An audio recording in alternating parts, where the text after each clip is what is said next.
Cyberpunk 2077 might take place in Night City and the Badlands, but there is a world outside of Night City, and let me tell you, it is just as rough.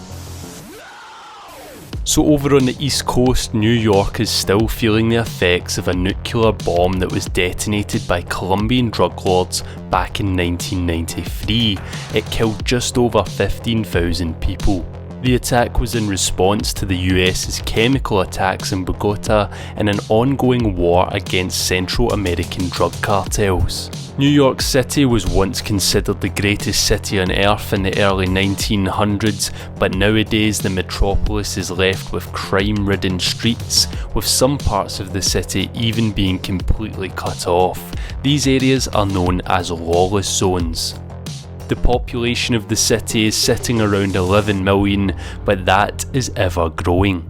New York would have been completely destroyed if it wasn't again for the Arasaka Corporation stepping in to protect it, once again giving Arasaka a foothold on US soil. Back during the time of the Red, New York was also part of the Boss Wash, the Boston-Washington corridor, who are the leftovers of the previous US federal government. This, however, could have changed by the time of 2077. More recently, it was reported in November 2020 that New York had suffered their worst winter in over 100 years.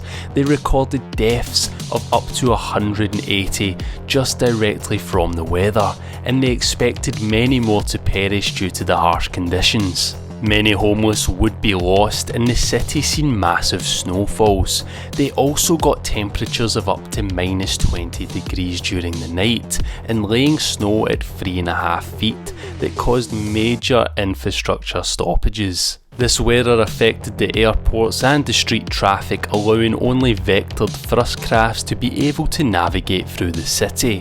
Eventually, during this winter, the National Guard were sent in to assist emergency services and maintain order from those seeking to take advantage of the city's situation. During this time, many companies still found opportunities within New York City.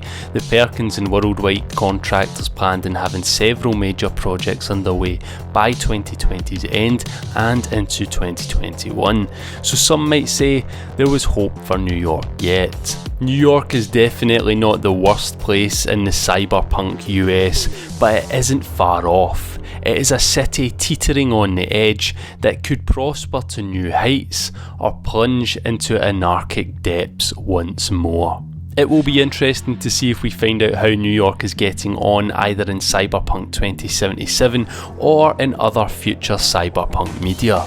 Let me know if you think New York has any hope, and let me know what city or country or what part of the world in general you would like me to cover next in this series. If you enjoyed this video, give it a like, and to learn more about the world of Cyberpunk, make sure you subscribe to the channel and turn on the bell notifications. I've been your host Electrohead, and I'll see you in the next one.